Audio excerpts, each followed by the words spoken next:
Good evening, and thank you for joining us for the Siemens-sponsored webinar with the Society of Advanced Bronchoscopy. My name is Jessica Nelson, and I've been with Siemens Healthineers for over 6 years now, both in a research and development capacity and now as a clinical affairs advisor. And through my years here, I've truly seen and do believe that imaging technology is at the forefront of advancing medicine. It's crucial for saving lives through earlier diagnosis and for more accurate therapies. The introduction of cone beam CT to bronchoscopic interventions has really been a game changer in supporting more accurate lesion targeting for biopsies, and we certainly hope that in the future will be used for targeted therapy. Today, I would like to introduce to you two physicians who have adopted and embraced cone beam CT technology into their practice and do believe that the positive impact cone beam CT has had on patient care. Dr. Krish Bhadra, Director of Interventional Pulmonology at CHI Memorial Hospital, and Dr. Gustavo Cumbo-Nacheli, Director of Bronchoscopy and Interventional Pulmonology at Spectrum Health. Next slide, please. Siemens does offer a range of cone beam CT imaging systems, such as the compact mobile cone beam CT platform, a ceiling-mounted system with advanced features like augmented fluoroscopy, and a robotic floor-mounted system for the hybrid OR. Today, we will hear how to get access to this technology, whether it's already at your hospital or maybe you're considering a new purchase. And the physicians will share their experience on building an IP program and implementing this technology. Thank you so much, Jessica, for that introduction. So I'm going to talk about empowered imaging solutions for bronchoscopy interventions and finding common ground with administration to access cone beam CT imaging for real-time intraprocedural confirmation. To talk about how to combine cone beam CT into your practice or how to introduce it, it's important to have a clear thought process when you're approaching the C-suite. So we're going to take a little step back and talk about financial definitions, billing and coding, and how to talk to the C-suite, a SWOT analysis, and my personal story with the voyage of cone beam CT bronchoscopy. When you're talking to the C-suite and administrators, you're going to need to understand some key economic terminology related to the financial justification for cone beam CT bronchoscopy. The first thing that you're always going to hear about is contribution margin, and that's calculated from the cost of the direct cost of the procedure from the adjusted gross revenue collected from the procedure. Essentially, you should remember that contribution margin is essentially the profit from the procedure. There's also a term known as variable direct costs. Those are costs associated with directly with medical resource utilization, and that includes consumption of inpatient, outpatient, and pharmaceutical services. So let's say if you're using propofol or Sugamidex, and the cost of those medications go up, that will then affect your profit margin or your contribution margin. The total revenue is what we charge or what the hospital charges to bill an insurance company for the procedure. However, the adjusted gross revenue is the actual amount of total revenue collected from the insurance company for a care event. And the other thing that you should know about is the indirect cost, and that's really the overhead. What the parking lot, the building, the air conditioning bill, those are indirect costs that are shared across many systems. And then when it comes down to the technical fee reimbursement for bronchoscopy, it's also important to understand that there's different settings where procedures can occur. So looking at this slide, you can see there's, let's just take one, the bottom line there that's highlighted in blue, bronchoscopy for tracheal bronchial dilation. So that's CPT code, which is a common procedural terminology, a particular code related to that type of procedure. And then you can see that this bronchoscopy could potentially be done in 3 different venues, and that could include office, ambulatory surgical care centers or outpatient facilities, or hospital outpatient facilities. And so it's important to understand that almost no one does bronchoscopy on a routine basis in the office. And so really it's being done in an ambulatory care setting or a hospital outpatient. And you can see that there's more reimbursement if it's done in a hospital outpatient setting, mainly because that's where most of the procedures are done and there's more overhead associated with that, and therefore there's more reimbursement. every procedure has a particular CPT code assigned, but it gets a little bit complicated when you're starting to figure out how much reimbursement is associated with the procedure. And so it's not just your primary code that you're assigned with the bronchoscopy. That could be, let's say, you should read this slide horizontally. Let's just say the 31653 and highlighted or bolded. You can see that there's a primary code, and then there's a secondary code, 31628 or 31629. And then when you combine them, there's actually another code that's assigned that's called the ambulatory payment code. That's a complexity adjustment. So you are able to both bill for a navigational bronchoscopy and an EBUS, and then you get complexity billing. And if you do it correctly, you're going to get more reimbursement. So if you assign the correct APC code with the top codes that are at the top of this slide, if you read this slide horizontally, your reimbursement can go up from $1,431 per procedure to $2,937. And likewise, if you look at the bottom half of the screen where it's shaded in blue, you'll see that the reimbursement will increase from $2,937 to $5,440. Now, that's if you code correctly. So you need to be able to code your procedures. It's not enough just to know what CPT code is associated with it. It's not enough to trust your hospital that they're doing it correctly. You need to do a deep dive and make sure that they're not only coding for the correct procedures, the correct primary, the correct secondary, the correct APC code, and that they're actually getting appropriately billed and collecting revenue for the procedures that you're doing. A lot of people always ask me, well, what do you do for cone beam CT bronchoscopy? And typically I'll do a mediastinal staging and biopsy, anything greater than 5 millimeters. So this is what typically my codes look like for a cone beam CT bronchoscopy with mediastinal staging. So you've got the top code there, which is 3163653, which is EBUS with 3 stations or more.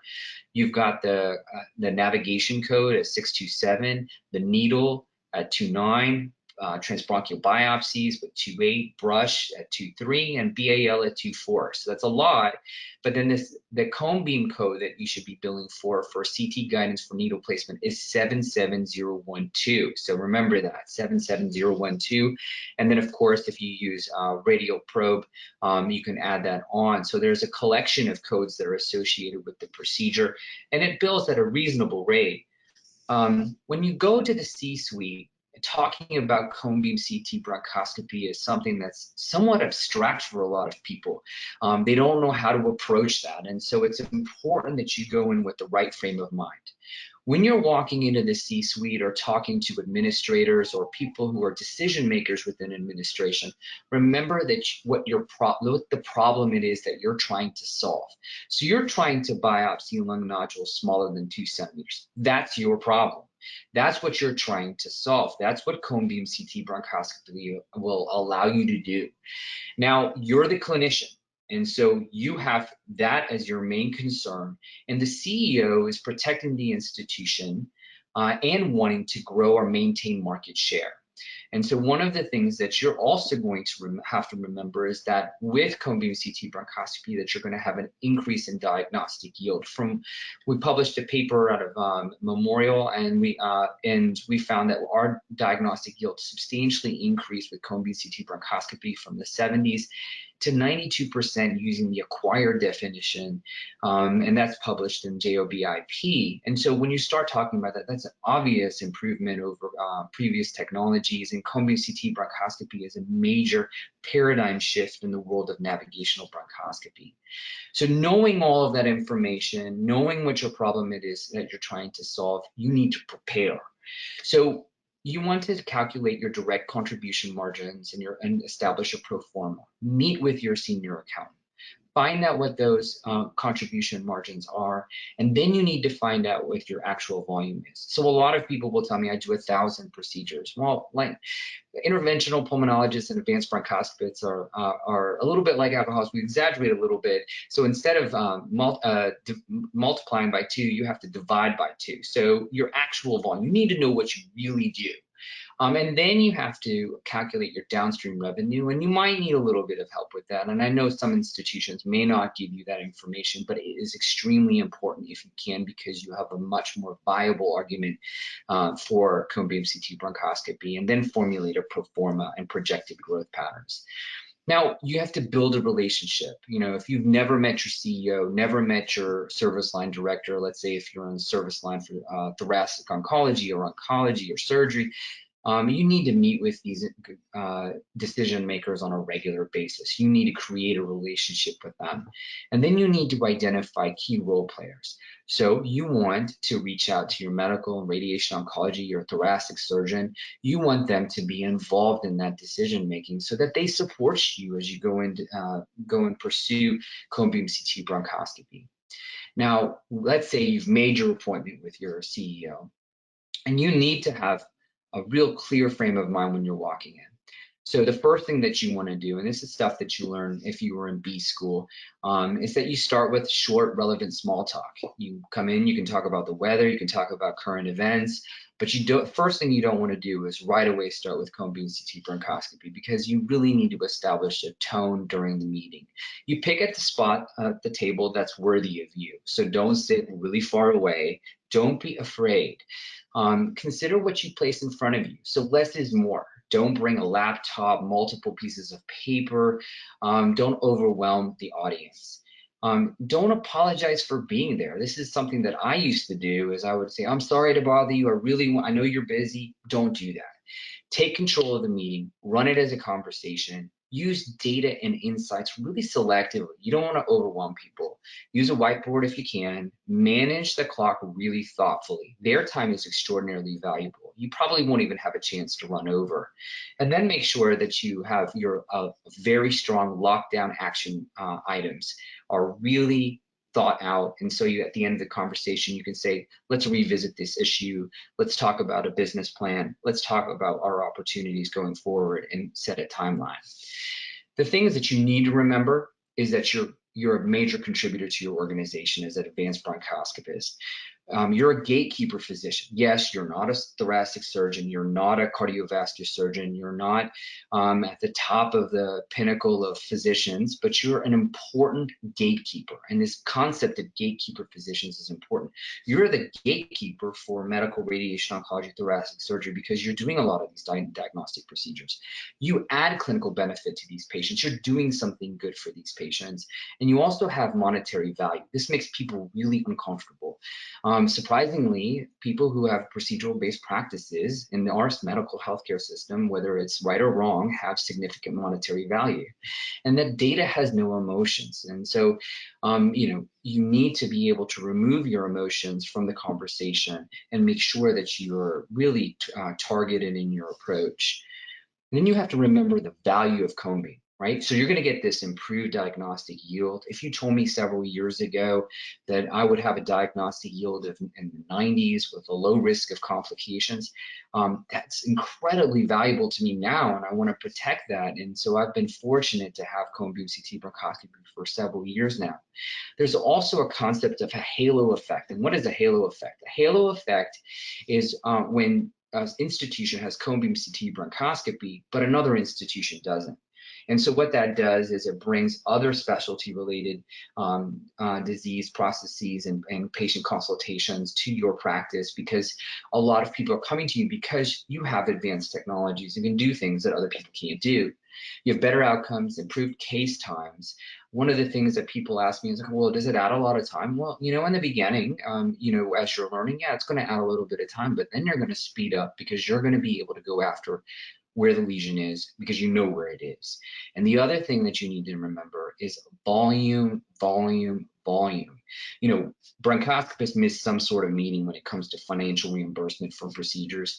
Bronchoscopy is a terrible business. Essentially, can you imagine a business that's has such expensive components to it? We're like the airline business. Think about it.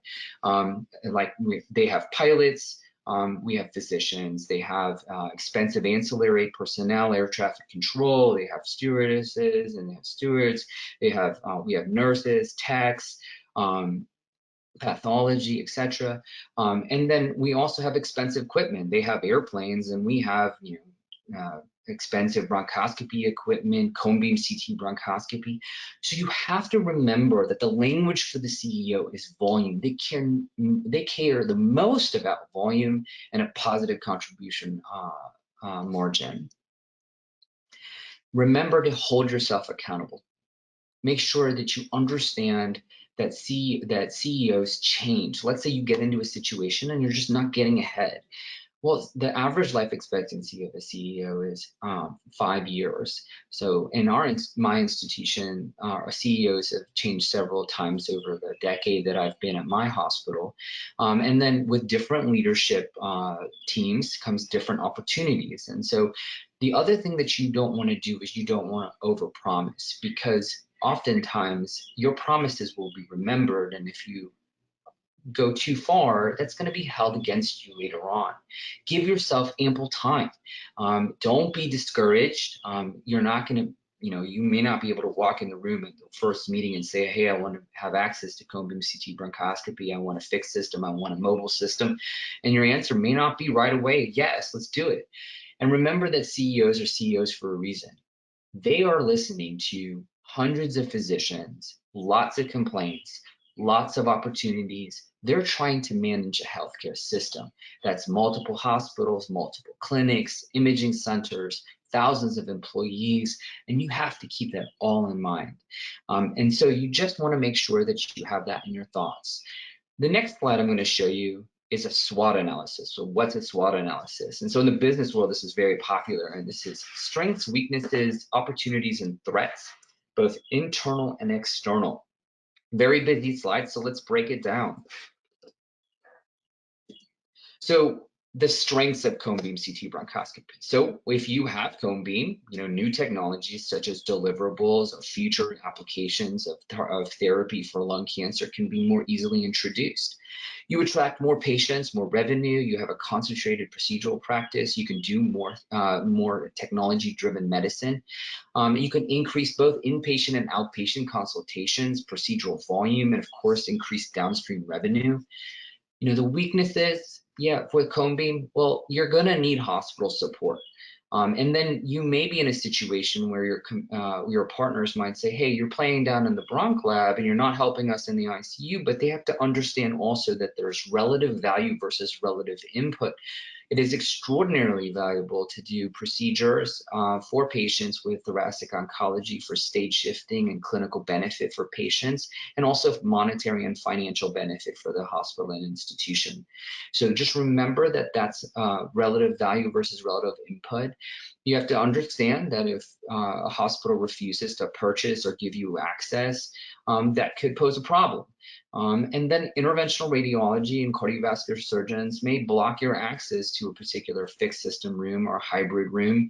And that's important that you understand and you recognize that. So you want to be able to work with them, not against them. And you want to make sure that you bridge and make sure you don't overreact when you get the first word is no. You want to figure out where you can get into the room, be able to work, and initiate access.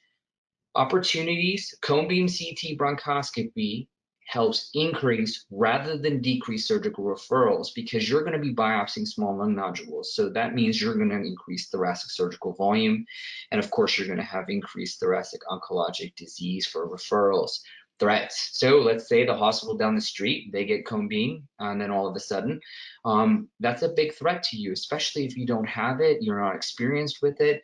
That could be a major blow to your program, especially with the flow of referrals.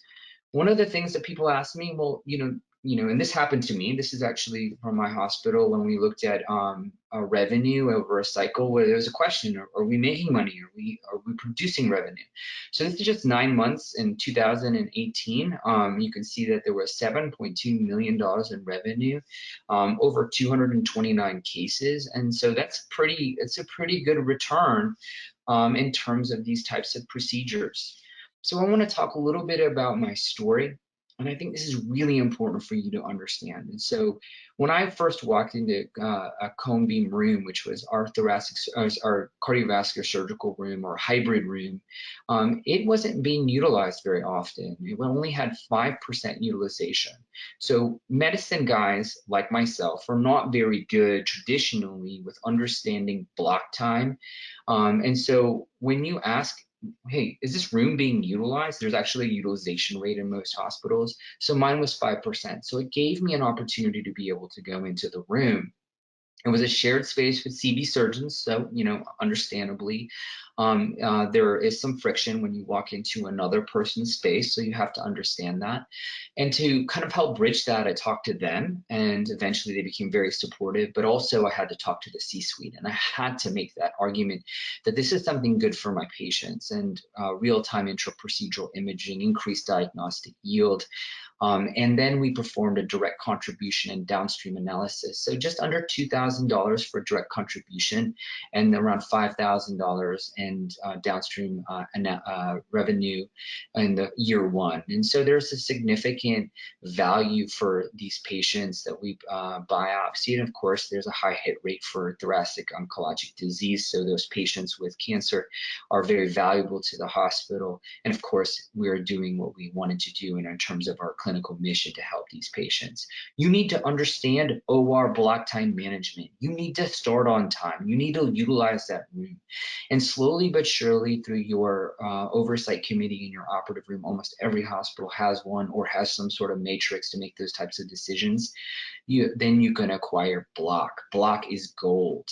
So I now, the last 12 months, rolling 12 months, just before I started this slide, was 385 cases per year, and that's navigation cases alone. I do much more than that overall, but that's a lot of navigation bronchoscopy. And so let's just look at this slide, and this is really telling because when I made this, back in 2016, 17, I thought of myself as, wow, I'm a real powerhouse doing a lot of navigation bronchoscopy. And yes, relative to people in the United States, and that's a lot of navigation bronchoscopy.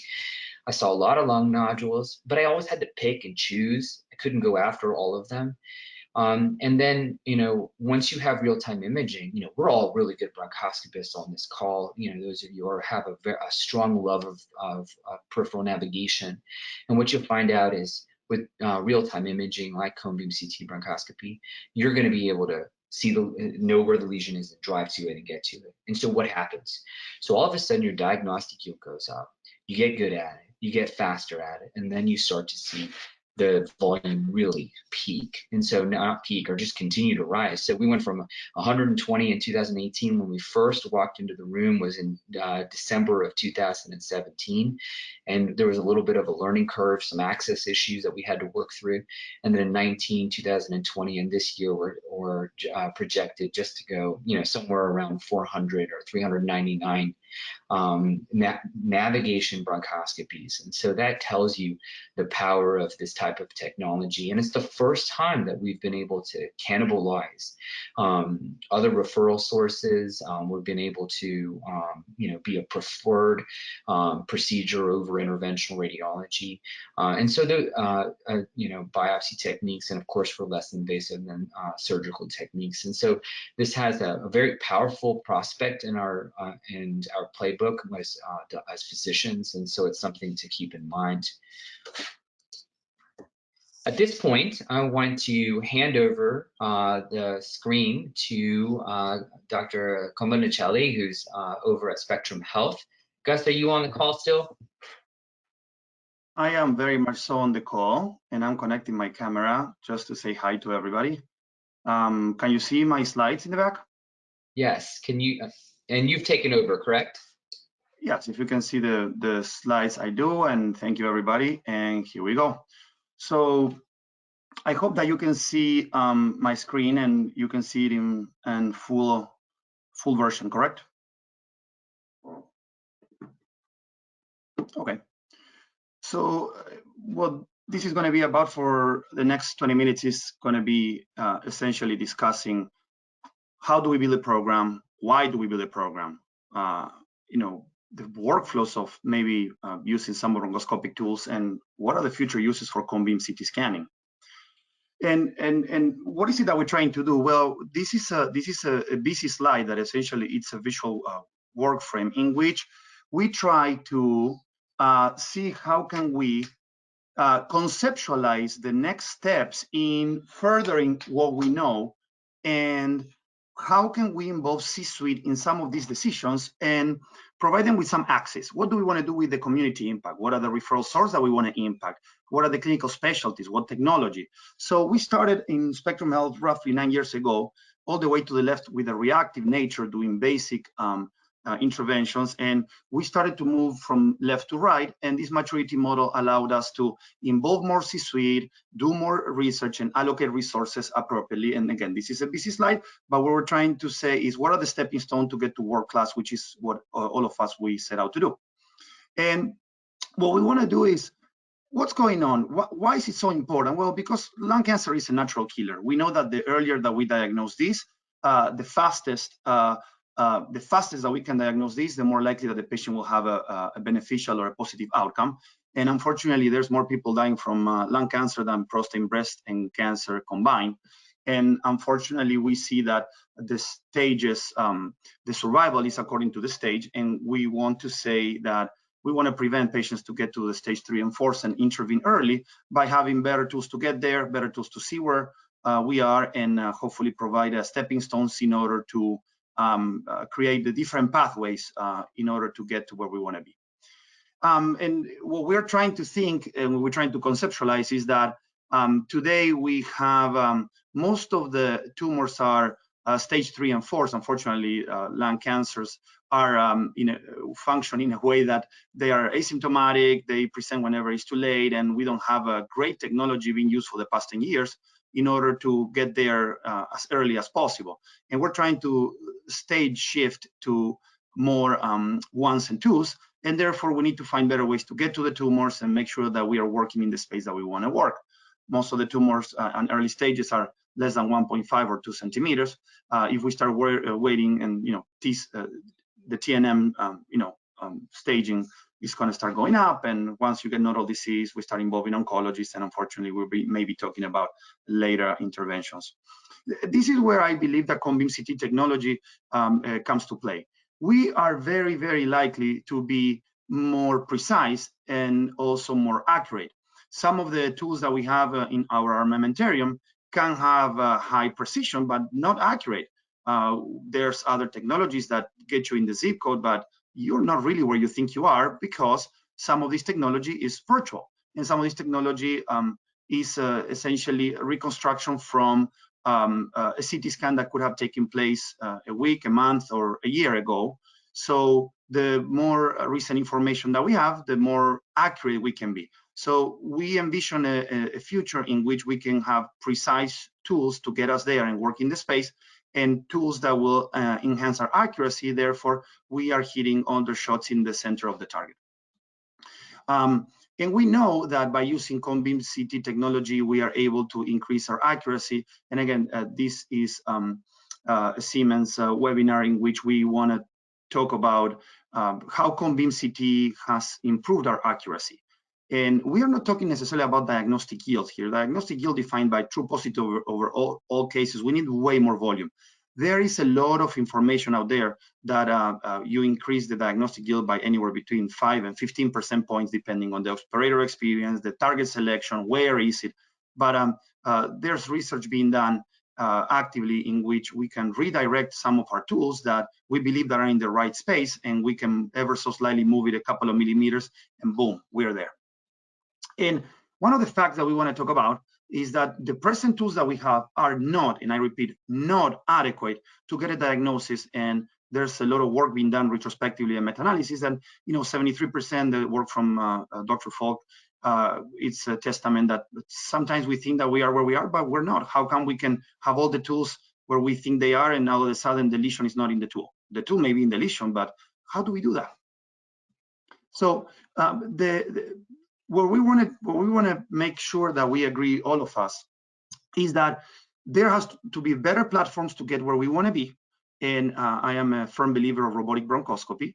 And the promise of robotic bronchoscopy is essentially the ability to get to the space and work in the space. It will give you stability, vision, and control. So you're going to get there, and you're going to be able to get extremely close.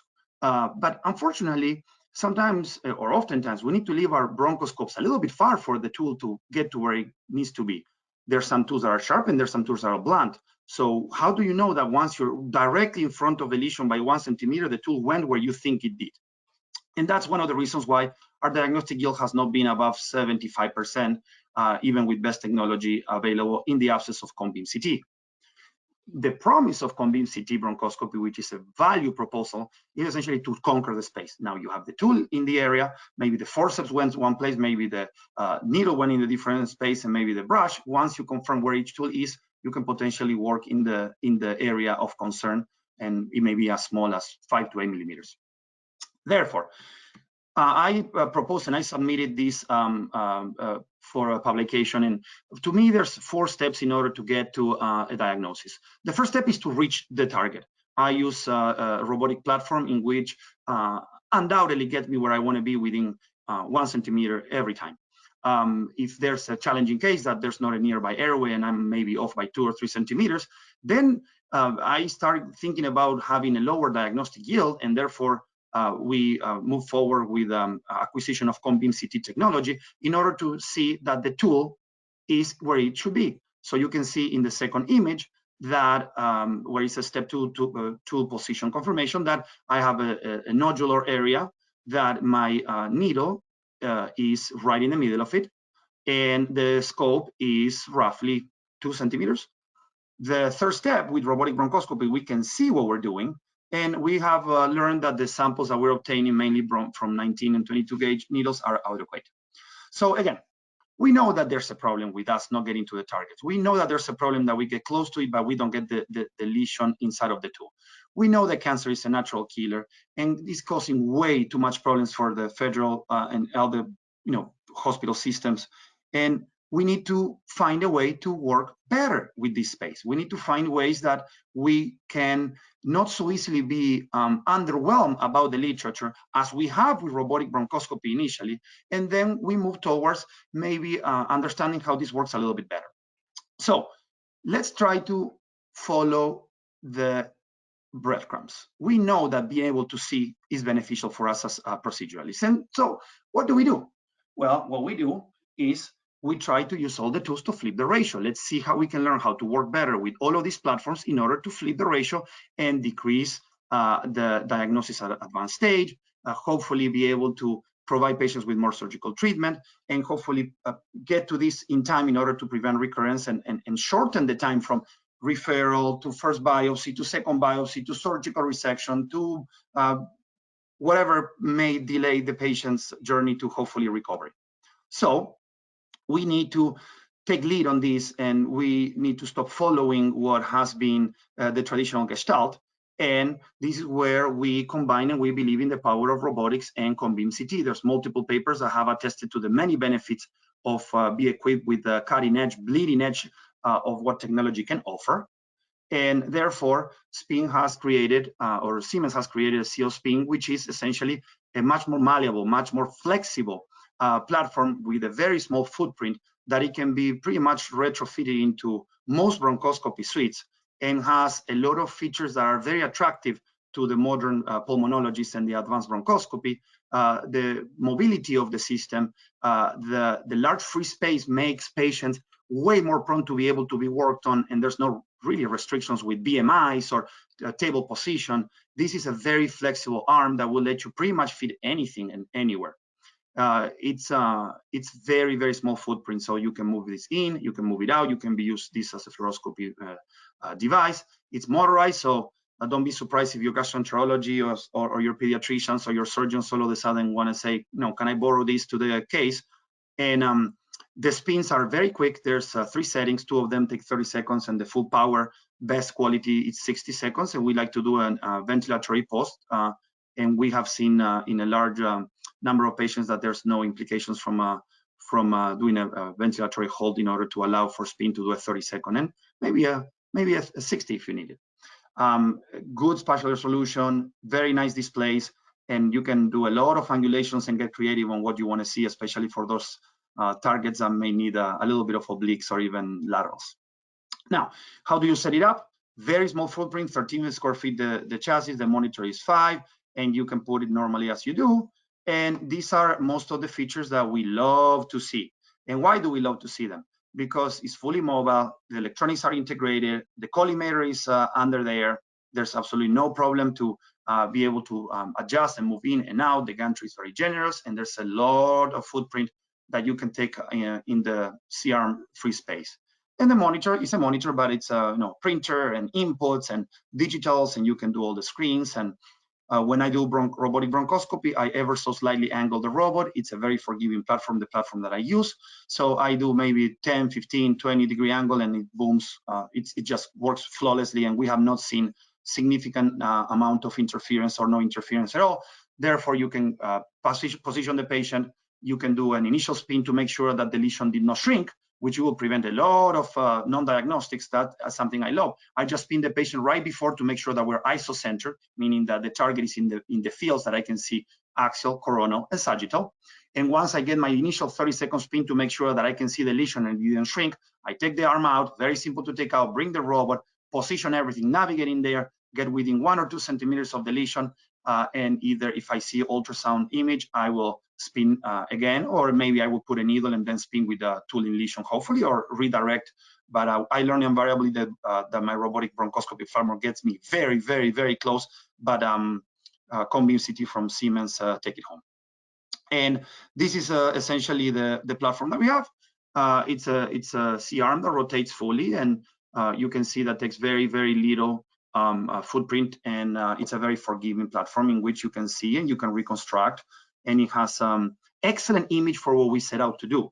So it's not that we're going to be working on the spine, but I will show you some images on lungs that will be very convincing that this works. So this is one of the videos that I did in my suite, and what's going on here is we have the patient position, we have the robot right where we wanted to have, a little bit of an angle. My anesthesiologist gives me a pulse, and I go around with a 30-second spin.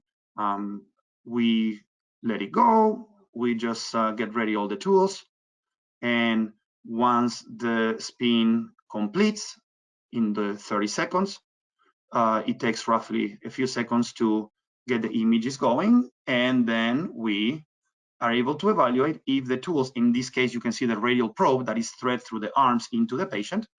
We can see how close we are, and possibly if we have a concentric lesion, we can redirect the robot in order to get the needle right in the middle. Again, we see that in these cases, there's not a whole lot of trouble in order to spin. There's no alarms. There's no not being able to complete the spin. There's a lot of clearance under the bed and over the bed. So I have not done a case in which I was not able to perform a spin on a patient. When we take a look at patients, we want to make sure that we have patient case selection. I mean, this is not a Conbeam CT is not technology that we will do absolutely on everybody. We will do it for challenging cases. Now, if you have it, definitely, there's nothing wrong with spinning once and making sure that you're where you want to be. But this is more a reassurance that you're working in the space and the tools are exactly where we need to have them, and even somewhere else. So these are a few cases that I want to go very quick over. This is a case of a patient that had a cavitated nodule, and when we take a look, there's no nearby airway. Literally, the closest airway may be 1 or 2 centimeters away. I needed to get a little bit of help, and therefore we did the case with spin. This is a lesion that to most pulmonologists, oh, that's a very large lesion. Yeah, it could be a large lesion, but not everybody will get this every time. So why not have a piece of equipment that is with a cost comparable to a fluoro arm? Not comparable, but it will be nearly 2 or 3 times as much as a fluoro arm. But the value that it provides and the quality of the image and the ability of reconstruct from a value proposal, it will be a very, very, very positive influence on our program. And I can tell you that I changed greatly the way that I biopsy, because I learned a lot about how the tools behave, especially when they're not nearby. The lesion is not nearby an airway. This is a target that is peripheral. We have no doubts that this is more like a cancer. But what do we do with that? Well, we want to biopsy that. Some may say that you can proceed with resection, but what if I tell you that there's a little bit of a faint image in an N1? Well, we want to make sure that we biopsy that N1, but also we want to biopsy this to get more tissue in order to be able to be equipped with immunohistochemical analysis and DNA mutations from the tissue, as maybe the lymph node that is faintly positive may not give you enough, and maybe some atypical cells or the diagnosis of non-small cell. So the power of robotics and the power of COMBEAM, you allowed for diagnosis and staging in one procedure. And we believe that biopsying the primary tumor is of significant value. These are lesions are ground glass. Good luck trying to get an ultrasound signal here, and there's no significant airway going into any of this. And here you have a branch of the pulmonary artery. So how do you get here? Well, you got to start thinking differently. You got to develop an instinct in order to, where do I park the arm, the robot, or the bronchoscope, and where do I throw my needle? Well, the first step is making sure that you're in the space. A millimeter or two matter. Same thing, some PET positive areas that are very distal, we want to make sure that we get to it. So why do I feel that COMBEAM CT real-time confirmation is important? To be able to confirm that each of the instruments is in the lesion, and to redirect from the bronchoscope, where it's a conventional robotic, and in the future to have enough quality image, which I believe that Siemens has enough quality image to allow us for ablation in the future, or installation of local chemotherapeutic agents for local control.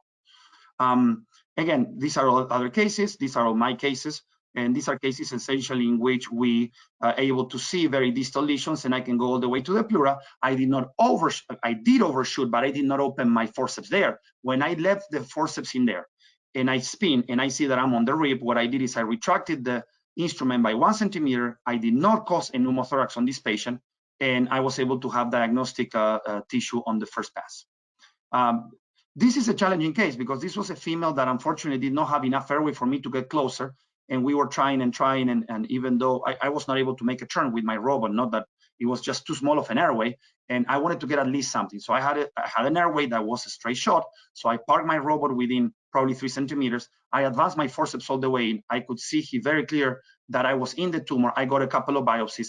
I parked in there for 10 minutes. I got 4 to 6 samples of forceps. I could have done needles as well, not a problem. And once I got diagnostic cells, I could have been done, and I did not have to work for an hour with the robot or with any bronchoscope or with any tools to see where I was.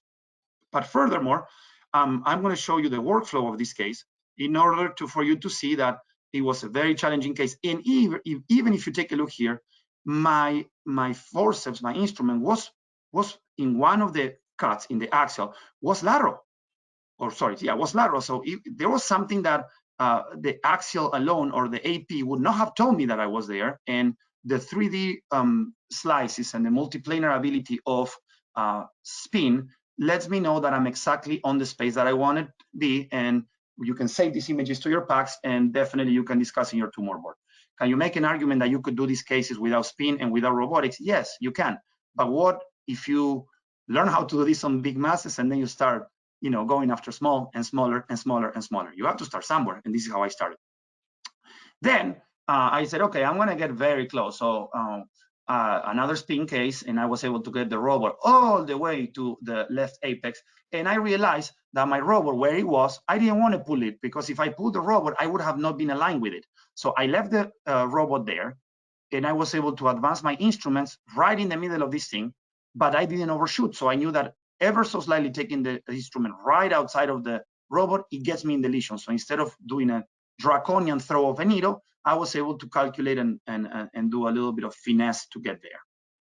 The specimens, these are cases for spin. The cytotechnologies in the room called most of our cases. Benign disease obviously is a little harder to diagnose on rows. And I was extremely pleased as it demonstrated versatility, precision, and enhanced my accuracy. So what are we taking this next? We're taking this to assist our surgeons to ink areas for them to resect, so tattooing. And our surgeon is extremely pleased with the outcome of a case that we will publish soon, in which we were able to get there and we were able to see that the needle was ever so slightly, based on the throw of the needle, 3 millimeters superior to the target, and the surgeon knew exactly what to resect. This is a case that we did in the operating room. And the beauty of this case was that we were able to retrofit the Siemens Sios spin in the operating room. That we had the robot, we parked it roughly, I would say 3 to 4 centimeters away. And then I was able to throw the instrument and I spun. I saw that it was ever so slightly superior. The surgeon was extremely pleased, and ever since he asked me when am I going to bring the other fluoro arm to the OR to make sure that he's 100 of 100. We have unprecedented precision and accuracy equipped with this. This is one of those cases. Again, we saw that the needle, the robot was perfectly lined up with the lesion that you see. And you see that in some of the reconstruction, the needle went a little bit behind. So what do? We tell the surgeon that when he cuts open, the ink will be maybe 3 to 4 millimeters posterior to the target. We envision a future in which we are all going to get better with cone beam CT technology. This is the future, undoubtedly for me, it's my opinion. And I hope that we continue growing collective intelligence and knowledge in order to provide our patients with what they need. Is hopefully a fourth option in the treatment of lung cancer, whether it's intralesional installation of agents, whether it be chemotherapy, immuno, or biologicals. And or therapeutics, any of the technologies that are being developed, whether it's microwave and RFA or anything that is coming in the pipeline, Siemens is working diligently to give us the best quality possible for us to have this as one of our top shelf pieces of equipment. This is a case report that will be published. It's the first in the world. My GI doc came and said, Gus, I have a case that I need to take a look at with the spin. Come over. We injected some contrast, and he was able to make a first diagnosis of biliary cirrhosis and diverticuli, and a lot of problems that they were not aware, they never seen before. And we're very pleased that we're going to continue working with Siemens to improve their algorithms and their software and power to give us exactly the type of quality that we need. And I'm pleased to say that they're extremely close. And again, in my eyes, there's no perfect tool, and there's always a way to improve it. And I'm glad to say that Siemens has been taking our feedback very favorably, and they're taking leaps and bounds to make it a Swiss Army knife of cone beam CT scanning. Now I'm wrapping up here, and we're going to go on questions. One of the questions that we have is, how do we go forward? Thank you, Krish, for all the work that you've done. We need to continue publishing on Diagnostic Yield, document precision and accuracy, talk with all our colleagues in the system and try to get support. Our surgeons love it, our radiation oncologists love it, our other pulmonologists and IR love it, because we can offload very, very difficult cases in middle or outer third of the lung. Pathologists are really liking what we're giving them.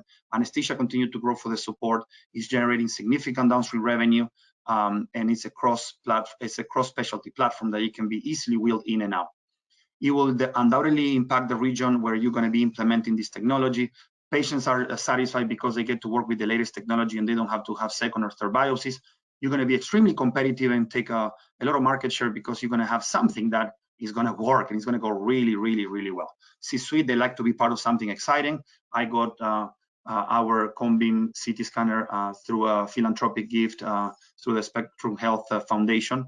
There's a donor that saw the value of this, and many others came to help, and it was a really smooth process to get a spin in our bronchoscopy suite.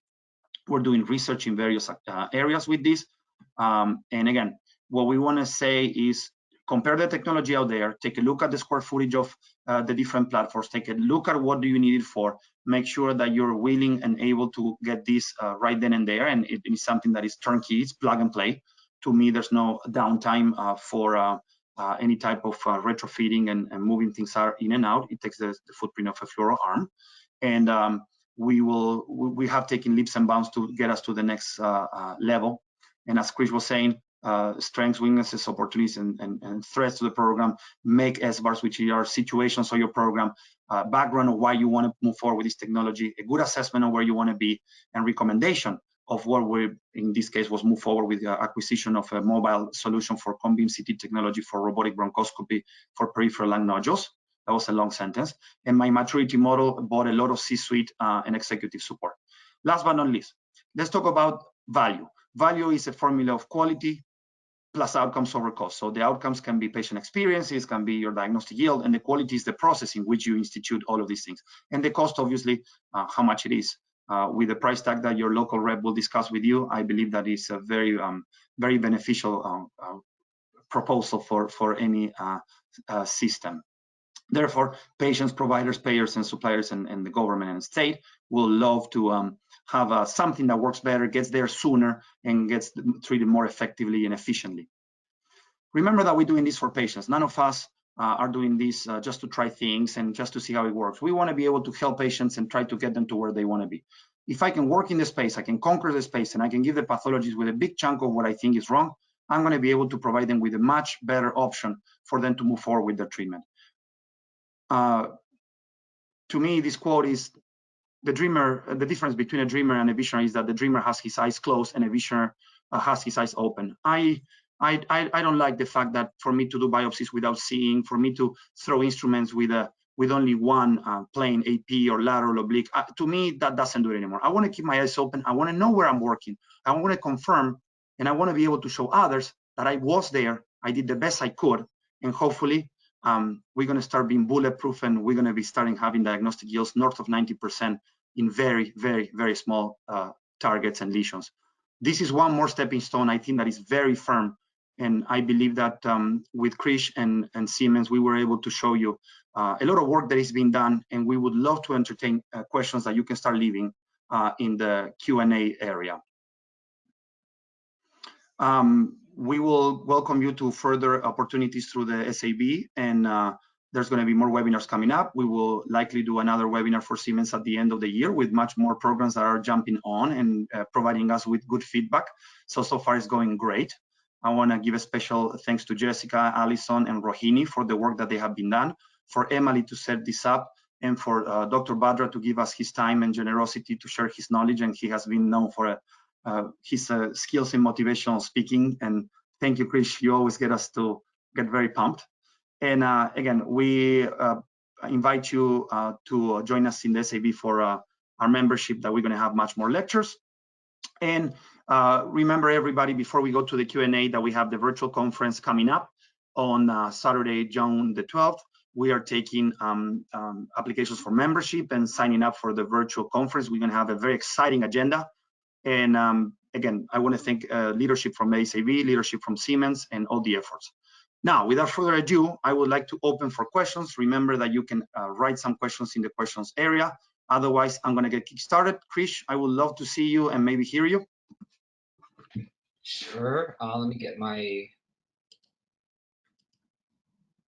I can see you. Yeah, so one of the questions from the audience was asking, if you didn't, let's say you didn't have, you're very fortunate you have both cone beam and you have robotics. So what would you do if you didn't have either of those? How would you go after it? What order would you go after it in? And how do you prioritize these two important needs in your practice? Thank you, Krish. And I'm going to return some questions for you very soon. So we're going to go back and forth. I hope that Jessica can log in and give us some wrap up. Jessica, whenever you're ready, jump in and say hi. We miss your voice. At the end of the day, I don't feel that what we're trying to say, Krish, that this is the way to work. I think that what we're trying to say is this is what works for us. At the Society for Advanced Bronchoscopy, and personally, I believe that what may work for me may not work for others. If I don't have a robotic platform and I don't have a cone beam CT, then I will be the best with what I have. I may be a little more judicious in the size of the targets that I'm going after. I may be more judicious on the anesthetic considerations. I will be more cognizant. Hello, Jess.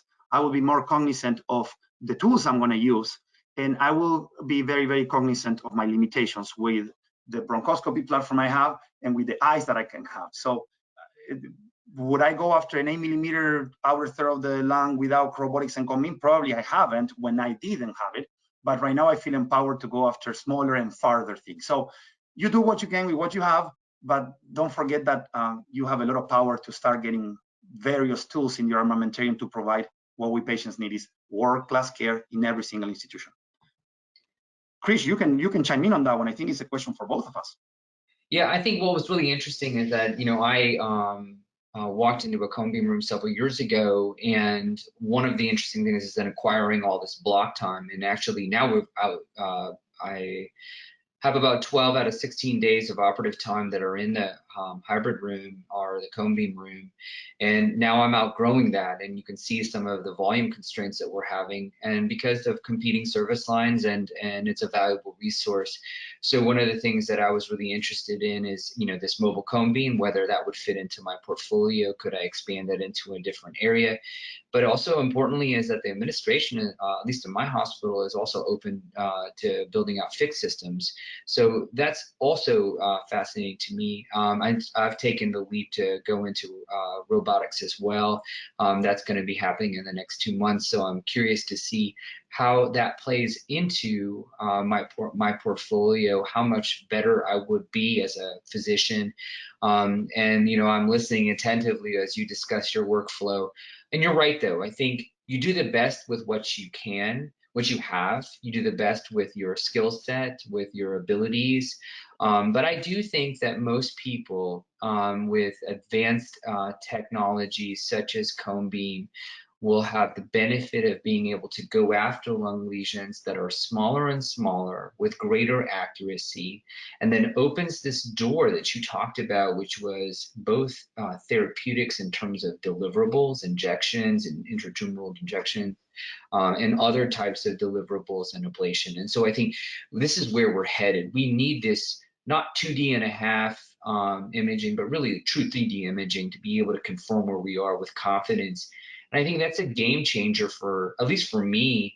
And I always say, well, how do you get to these 90% diagnostic yields? Well, a lot of it is, practice, but a lot of it is also the technology. And we got to be honest with each other and, saying, hey, this really helped me get better. And it's not because I'm special.